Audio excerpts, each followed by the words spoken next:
I have a lot to say about Percy Jackson and Olympians, and I think the only way I can say it is if we do a character ranking video! Hello, my little filmer dudes, my name is Ivan Montero, and thank you for joining me in my journey to watch every TV show and every sitcom ever created. Not really, but we are gonna get close. So yes, we actually have 19 characters. I mean, it's pretty much almost every character, like main character, that has a name or that has reference to the whole story or anything. But I mean, they're -1. You guys are gonna be like, how did she appear on the list? And that's a hint as to who it is. Because she was that good, and she deserves to be on this list. We have a lot to go through, so we're gonna hit the ground running with number 19, with Chiron, played by Glyn Turman. Now, I want to preface the fact that I am judging the character and how the character was written in contrast to its book counterpart. Because of that, that's the whole reason why I think Chiron is the worst character or the worst portrayed character in this whole show so far. Mainly because I didn't really like his lack of a dynamic or lack of a relationship with Percy Jackson. He honestly felt insanely distant, and his relationship with Percy in the books is something that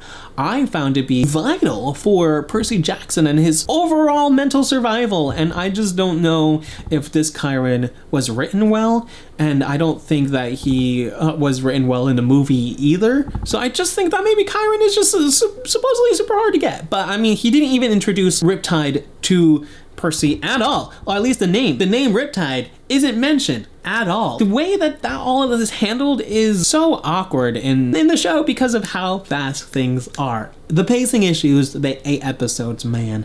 The 8 episodes. In number 18 is Gabe Ugliano, played by Tim Sharp. I honestly think that this Gabe could have easily been a little more bad of a human being than he was portrayed in the show. Once again, this felt a little too safe for me, and it almost felt as if they didn't really want to offend anybody with someone being so bad, but at the same time, that's kind of why terrible people exist. Terrible people are terrible people, and terrible people exist to be terrible people within these stories, to have good people hate, and so that we can see the real evil versus the real good. And I think Gabe could have been a little bit more nasty of a human being like he was in the books. I just don't understand why bad people can't be bad people, because we need to see, without the representation of bad within media, how then are we to know what good actually is? And I just think that Gabe needed to be a little bit more bad. In the end, when he turns to stone, they completely ripped that from Sally, because Sally wanted to be the one to free herself from Gabe. They just took a really good arc from Sally away from Sally, and I think that's a crime. I think Sally is a strong character, an insanely strong character,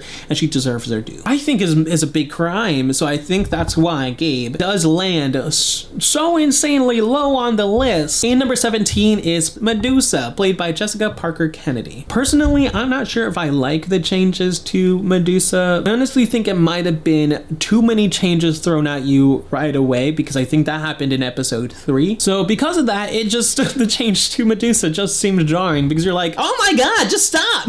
I'm having fun, but just stop it! I understand that Rick Riordan himself wanted to have this change because he didn't really like what he did for Medussa in the books.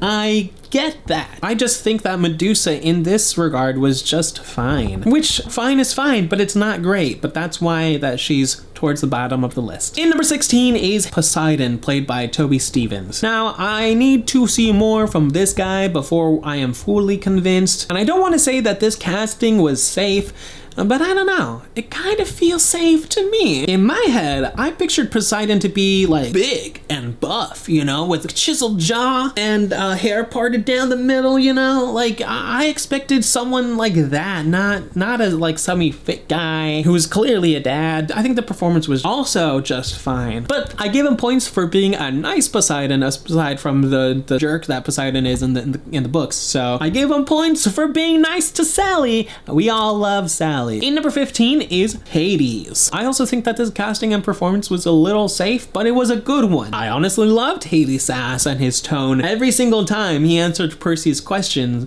with a question. Not to deflect, but to make a point, and it worked. But I really wish we had seen more of him as well. But now I know we will. I know we will. I'm excited. In number 14, we have the Chimera. And at first, I was a little confused by her performance, but once she started threatening the trio with a smile and just how much fun she was going to have releasing her pet onto them. That was the moment that she made an impression on me, and I think the whole scene was great. I think that episode is my favorite episode. I want to say that one and the finale, maybe. I'm not sure. There's some really good episodes out there, but it is filled with amazing shots. Zeus, played by Lance Reddick. First thing, all respect to Lance Reddick. I believe this was his last live action appearance, and he did an amazing job being a commanding presence. The only reason why he's a little low on the list is because, well, we only got a little bit of him. Yet I felt the power and the authority, and that final thread, that was not idle. Percy needs to watch his back. Unfortunately, we are not going to see more of Lance Reddick as Zeus. So Zeus will likely be recast for future seasons, but I am excited to see where they go from here. In number 12 is Mr. D, played by Jason Mantzoukas. I think this casting is pretty much near perfect. Genuinely, the only other person I think that could have done this role is Danny DeVito, which would have easily been perfect, but I think Jason Mantzoukas does a really good job as this version of Mr. D, the god of wine. I only regret not seeing more of Mr. D and more of camp, and seeing how much the camp is truly a thorn in Mr. D's side. I think that's the one thing that was missing from his character, which again would have been solved if we had a whole ass episode in camp, or two ass episodes in camp, but otherwise he did a good job. In number 11 is Hephastus, played by Timothy Omundson. I think it says a lot about your talent and your ability as an actor if you're able to do so much with so little, because that so little is likely taking everything you got. And Timothy Omundson, he stole the scene with just so little of a cameo as Hephastus. His face and eye acting, spot on. Then in number 10, we have Hermes, played by Lin-Manuel Miranda. I was honestly surprised by how much I liked Lin-Manuel Miranda in this role. I thought I wasn't gonna like him in this role. I honestly didn't like Nathan Fillion as Hermes. I believe both this casting and Nathan Fillion were both stunt casting, but this stunt casting worked out in the end. He brings an interesting dynamic to the character, and honestly, I think this attitude is exactly what I pictured from Hermes, from the books. In number 9, we have Nancy Bobofit, played by Olivia Morton, and you guys are gonna be like, oh my goodness, Ivan, really? She had like 2 lines. I'm like, no, she had 3. She might have had more than that, but her appearance, it was short, it was sweet, and it was mean. Her appearance was small, but it made a huge impact. I mean, this girl leapt from the pages and just went onto the screen itself. Olivia Morton needs to get work from this. If they make a Mean Girls in the future, she could be Regina George. Holy goodness. I was just impressed, and she deserves to be recognized for that. She really does. He did a great job, Olivia Morton. In number 8, we have Luc Castellan, played by Charlie Bushnell. I really liked Charlie Bushnell as Luke. Honestly, this is how I pictured Luke to be, not some like tall, blonde, and clearly 29-year-old dude. The one thing I was saying for weeks since episode 1 was that I really wish we had seen Percy and Luke having a training montage and seeing them interact with each other to, one, really drive home the fact that Percy is basically Anakin Skywalker, and the fact that he's really good at sword fighting because of Luke, and that Luke is really good at sword fighting. All we got was a throwaway line saying that Luke was the best sword fighter in all of camp, and we didn't get to see any of that. And I said, we need to see Percy and Luke, because then, you know, that's just gonna drive home the betrayal later, and it's gonna help the fact when Percy has to fight Ares or anyone, you know, it's gonna be just fine, or at least he will be just fine. But guess what? After 8 episodes, we finally did get it. Apparently, that was part of the plan. They just didn't show it till the finale, and to me, that's just weird. That's just bizarre. I didn't like that bit, but I mean, it's fine. I was both happy. We got it, so I mean, I can't fully complain, but it's just weird. I was really excited to see more of this guy. We did get to see more of this guy. I just don't know why we waited to see it at the end. But I cannot wait to see more of this guy. His evolution is going to be insane. In number 7, we have Mrs. Dodds / Alecto, played by Megan Mullally. I love this woman. Wow. Talk about wow. I was blown away by this portrayal. I did not recognize her. I barely recognized her voice. And I was like, is that Karen? Is that my Karen? And it was my Karen, and she's on fire. Holy cow, man. Like, this is the definitive Alecto, and if she gets recast for season 2, I will be pissed, Disney. Pissed. I will be. In number 6, we have Sally Jackson, played by Virginia Cole. What makes her stand out is her spirit, and I think Virginia Cole is Sally Jackson. She had so much work for her to do, and she did all of it outstandingly. I think Virginia Cole slays.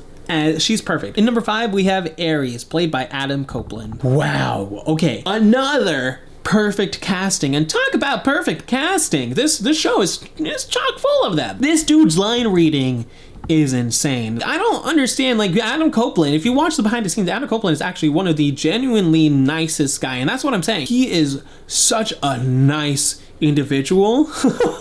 And then to portray like such a, like a scary villain. That's incredible. And the fight that he and Percy had, oh my goodness, all of it was exciting for me. I had a giant smile on my face. I was giggling like a little schoolboy, just watching my heroes and my villains from my childhood during the whole finale. It's gonna be such a good next few years. In number 4, we have a shocker, but it's Percy Jackson, Walker Scobell. I know, the lead in 4th place. Unfortunately, yes, but here's the thing. I think that Walker is Percy. By the time we get to the end of the series, all I could see was Percy. I just think Percy this season, towards the beginning, was a little too much of sad boy, which I think is a product of the backstory changing. Maybe shouldn't have done that, huh? But I am more excited to see more of Walker Scobell as Percy Jackson. I just hope they write him a little bit more witty, a little bit more sarcastic, and a little bit more extroverted. In number 3, we have Annabeth Chase, played by Leah Sava Jeffries. From the very beginning, I didn't really care about the race bending. I'm actually kind of all for race and gender bending a character if they can embody the spirit of that character.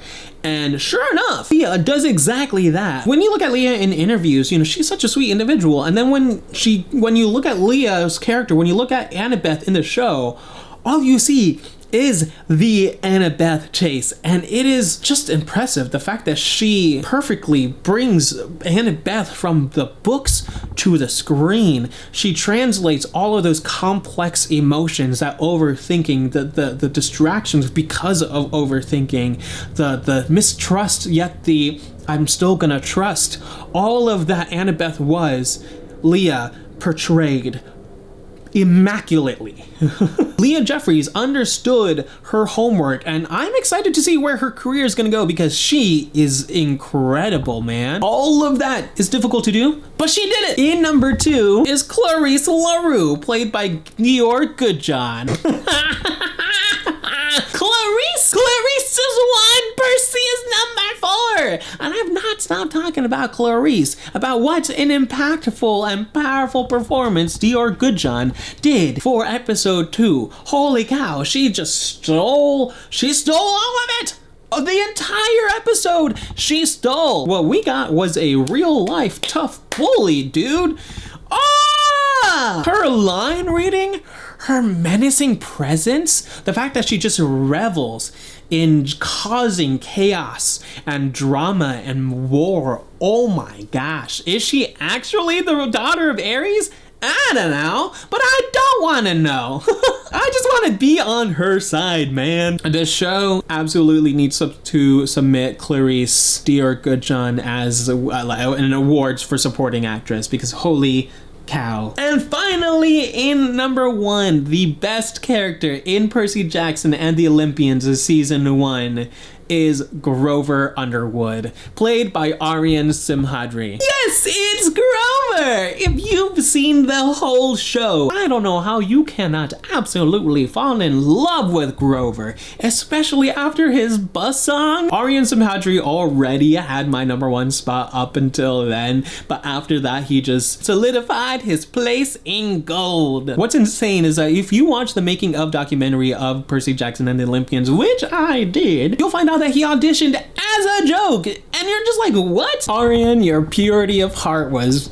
rewarded tenfold. I honestly don't think that there could be a better Grover in this day and age. What we got is the perfect Grover. What the trio that we have is the perfect trio for this day and age. And to see them all grown ups dropping hints for season 2, oh, my childhood was literally made for me. Only sad thing is that we're not going to see that much of Grover because he does get captured in the Sea of Monsters book.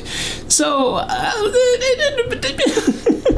Grover is definitely my favorite character for season 1 of Percy Jackson and the Olympians. I'm very intrigued. Who are your favorite characters? Who do you like the most? Let me know in the comments below. My sushi meeting links are in the description below, and I will see you next time. You've just been Montified.